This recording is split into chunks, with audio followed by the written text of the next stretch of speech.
Today I'm introducing our newest quilty class, the Swayful Quilt. This one began where I wanted to play with the look of a knot block and see if I could create it doing, knotting up all the way across the entire quilt top.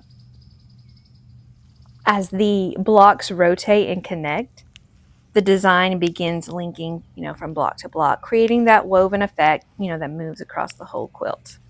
One of my favorite things about this design is that it looks much more complicated than it actually is. The quilt is built from repeated units and very simple snowball construction, making it approachable, for confident beginners while creating a really striking finished quilt. Here's the sizes included. We have a baby size or a crib quilt size, 32 inches by 44 inches. There's a large throw size, 68 inches by 68 inches, and a bed size, 80 inches by 92 inches. So Swayful is fat quarter friendly. One of my favorite parts about all quilts is seeing how different fabric combinations completely change the look of the design.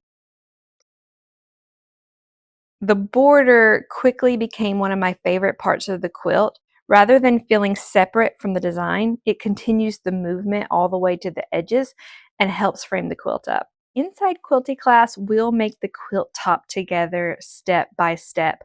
I'll walk you through the fabric placement, organizing your fabrics, constructing each of the units, assembling the blocks, building the border, and putting the entire quilt top together.